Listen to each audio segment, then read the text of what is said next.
Okay, so I want to keep this brief.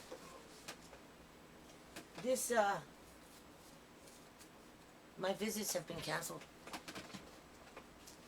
with my grandson. I handed in a letter 2 weeks ago to the facility that I go to visit him with some concerns. And from that point forward, I've had one visit with my grandson canceled. That was after the visit, like after the letter was submitted. The following week, that visit was canceled because my grandson had a doctor's appointment. And then yesterday, I got the phone call at 8:35 in the morning, prior to me thinking about the guitars that's in the middle of the two booby traps, right? Videos, right? I'm thinking, kids, what can I do to help kids, like young people that are dying out in the streets and feeling depressed with their friends coming to, horrible deaths and it just seems to be so condensed, right? Because I'm not fabricating these stories. These are real stories with real people. These are real families that are going through this. And, so, anyway,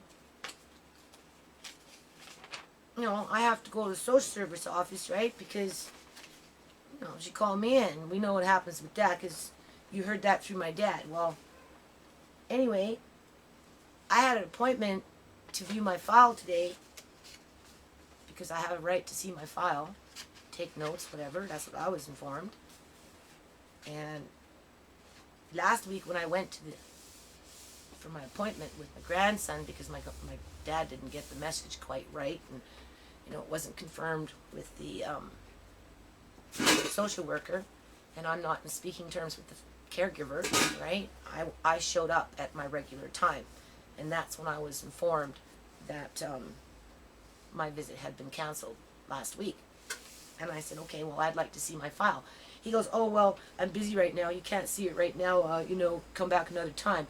And I said, well, okay, because he told me that basically, as far as he knew, the cancellation for my visit with my grandson was only the one date, right? Because, foster caregiver canceled out for whatever reason.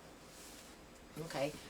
And then, because he was busy, we booked the following Wednesday, this day, right, to either see my grandson, assuming that he was right, that only one visit had been canceled due to something else, or it might be, considering the circumstances, a little bit more, complicated, to where maybe my visit was going to be canceled more than one time, but I still wanted to see my file, so we made an appointment, either or.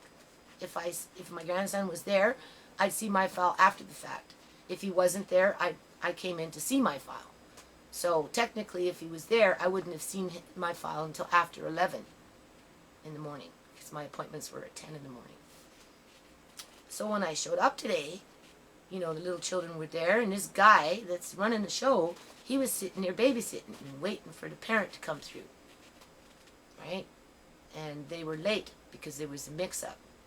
The dad was supposed to come, but 5 minutes after 10, or going on 10 after, because they were late, because the dad couldn't make it. This is the second time this happened. But Mom showed up, and only this time, Mom showed up with Grandma, right? And Grandma started crying, and the little boy clung on to Grandma, and, it was so happy. It was such a happy little scene, even though it was entrenched with so much sadness around the situation it had of child apprehension, right? This is me looking in from the outside. This is not my these are not my grandchildren, right?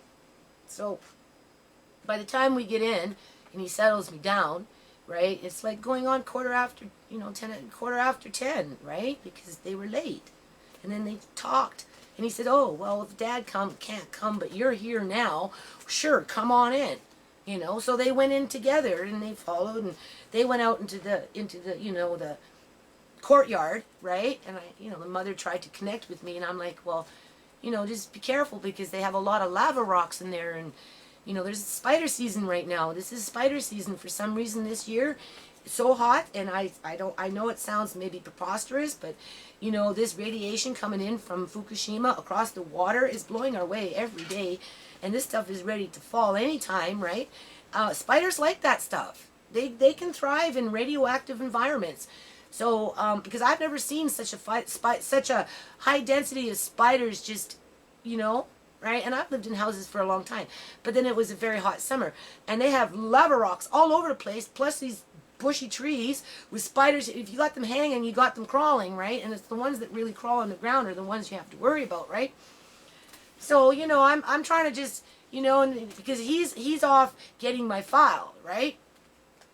So he comes, and then he sits there, and he, you know, he walks me, you know, through it, and I get to write down what I tell him. I ask him, am I allowed to take notes? You know, I want to be able to go back and touch base on what I read, right? Without a misunderstanding anything there. And he goes, yeah. You know, so okay. He starts talking about the different types of letterhead and how it relates to their documenting of things, right? Okay, so we get to, which one was it?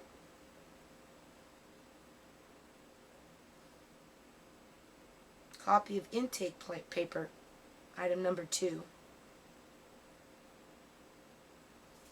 I didn't get to write much down because, you know, he's talking fast, right? And I don't know shorthand. I told him that too.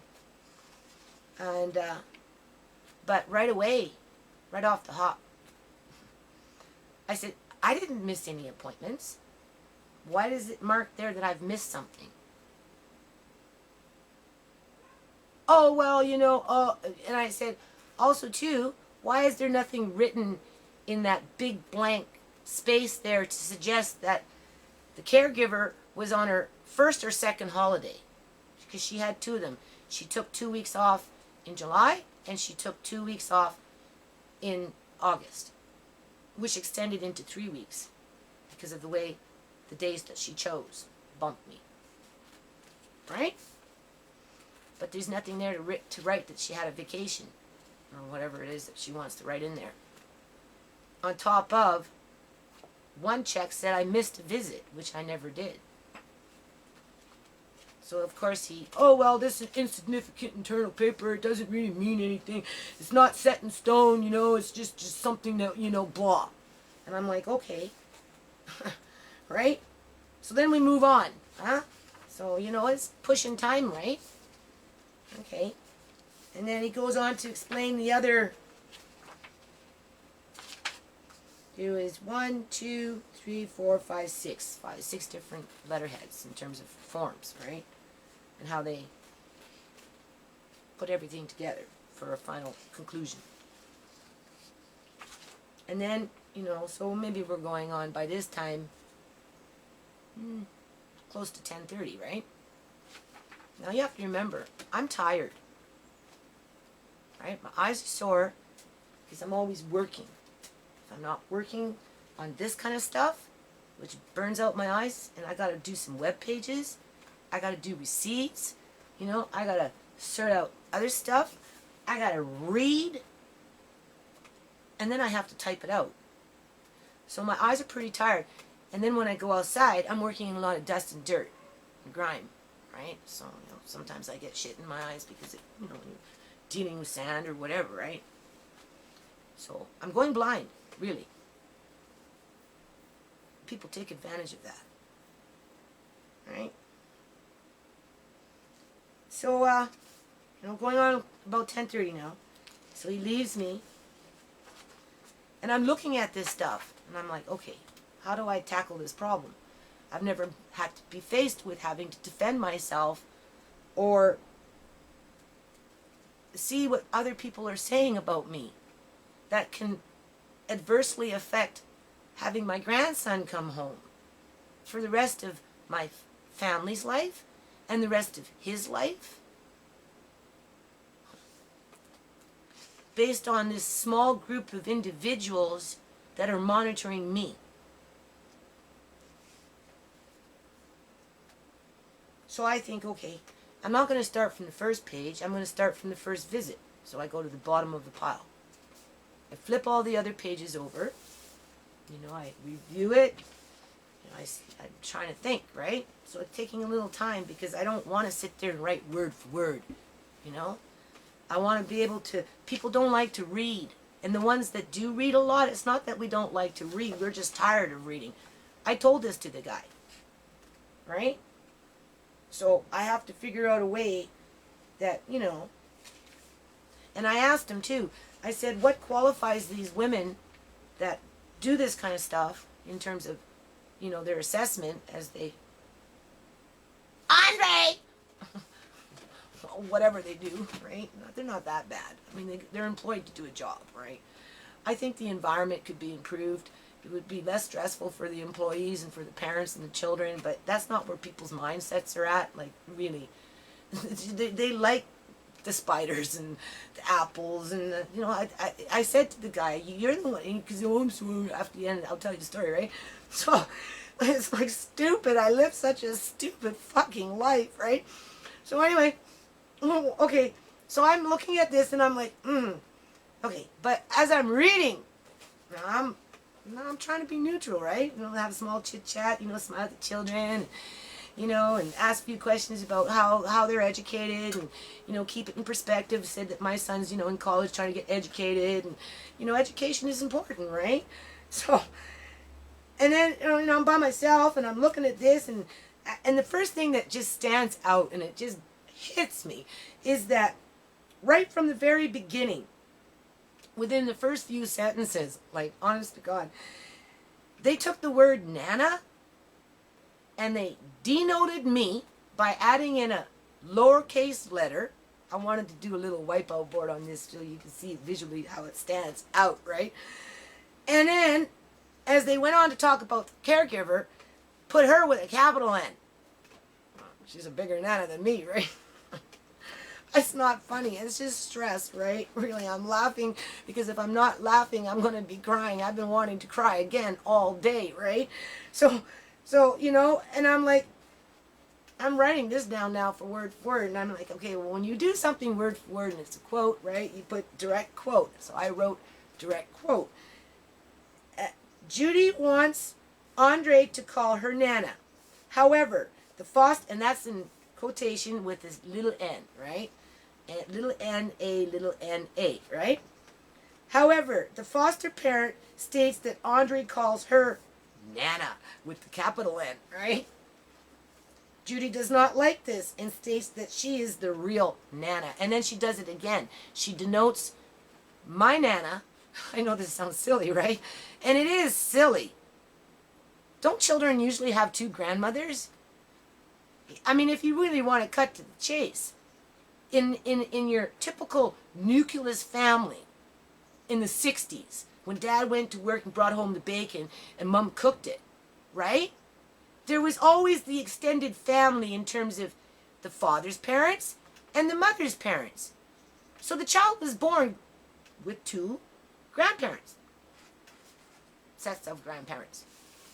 But, since the Industrial Revolution and the Sexual Revolution and all these revolutions, for some reason, the nucleus family has really been, severely affected for a lot of people, that we just don't have that. But that doesn't give other people the right to take advantage of that. So anyway, but she says, and states that she is the real Nana. I did. I'm the real Nana. I should be called Nana. He grew up calling me Nana.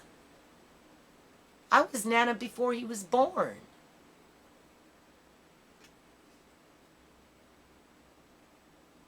The only reason he doesn't remember me is because they took him away, and they right in the beginning of his language development. And they brought in mental illness, and then they tried to mask it with their drugs so that he could cope with the separation of a family that he loved and who loved him.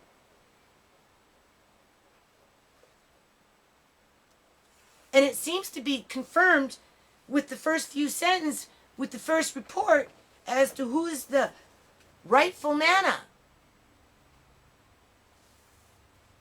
So I guess there's a camera on me. You have to remember, I'm writing this down. My head's thinking, right? I'm like, okay. Foster parent states she does not want to argue on this. Oh, I don't want to argue. I'm Nana. We already know that story, right?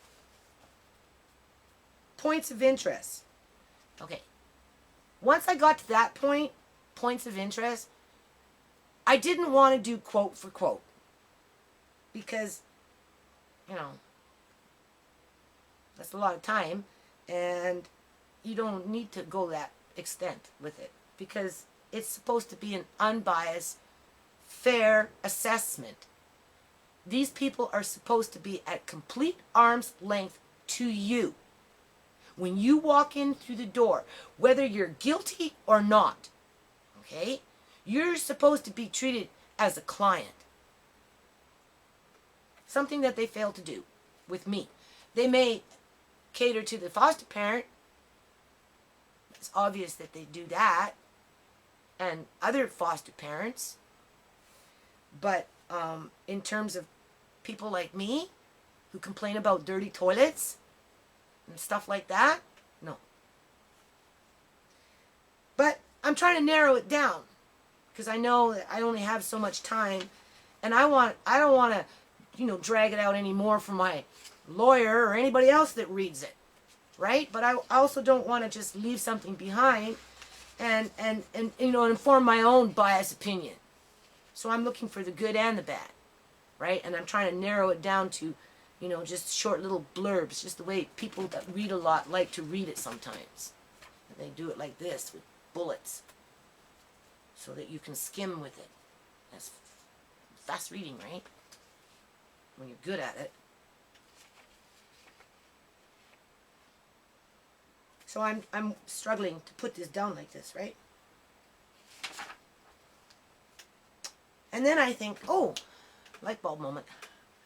What I'll do is I'll just draw a line down. But before I did that, like I said, they must have had cameras in there. He comes in. Oh, what are you doing? It's distracting me, right? And I'm like, well, I'm trying to take notes. I'm trying. I've never had to take notes on myself before. That's a new experience, right? I don't even know why I'm doing it.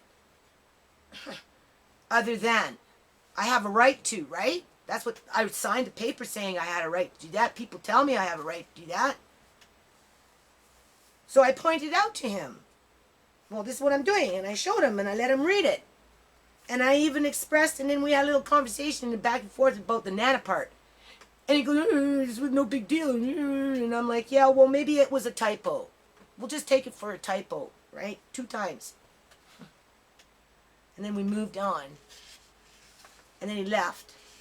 And then I got a bright idea. And I thought, okay, well, I'll draw a line this way, halfway through the book.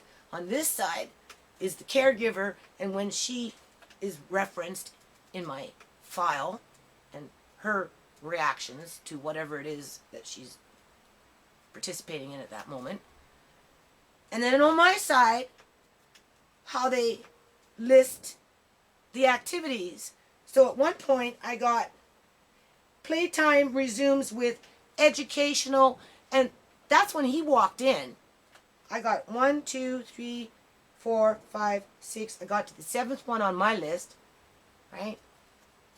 And because I was bringing educational stuff with me each and every time I went. Andre he made like 4 books, right? And I brought different toys. As a matter of fact, this is what I was going to bring him today. I never forget a face. They're little like match-up games. And I got another one here too. Life on Earth. They're very nice. I got it for $1.20. This whole box. I love these things. There's a whole box full. And he never got to play that. But that's the kind of stuff I'd bring. I'd give him a selection to choose from. But of course, under those circumstances, you know, when you're in the actual visit and being monitored and, you know, having whatever, right? It's, you know, I mean, and some things is, you know, he's more interested in others, right? But that's what I mean by educational toys and activities, right? But I wasn't allowed to write from that point forward because by that time it was going on 10 to 11. And he basically picked a fight with me, said that I was not allowed to do what I was doing, had his phone there, right? And I'm like, well, I don't have a phone. I don't use phones. I gave him my card to my nonprofit before I went in to read my file. And then he tried to wish me well with the nonprofit and the things I work on, and I said, no, you don't care. And then he, you know, he got uncomfortable, whatever, and tried to say something else. And I said, well, you're the one that has to work there. This is your story. Right? And so what happened, he walked me out. Of course, I was flustered because he basically grabbed my file after insisting that I had no right to write anything down, tried to twist a bunch of words around because when we initially started, before I actually started looking at stuff and he was just going through the initial stages of explaining to me what it was, right? I said, well, why can't I just have a copy? You know, and he, free of information. I said, oh yes, that's right. You have to fill out a certain kind of form, and because the government owns that copy. That belongs to the government through the social worker's request, right? So this is how the government's going to assess me. Right? Through what they wouldn't let me see today. Right? So, okay. And I said, okay, fine. But, you know, at this point, he's telling me I can still take notes. I just can't get an actual photocopy of it.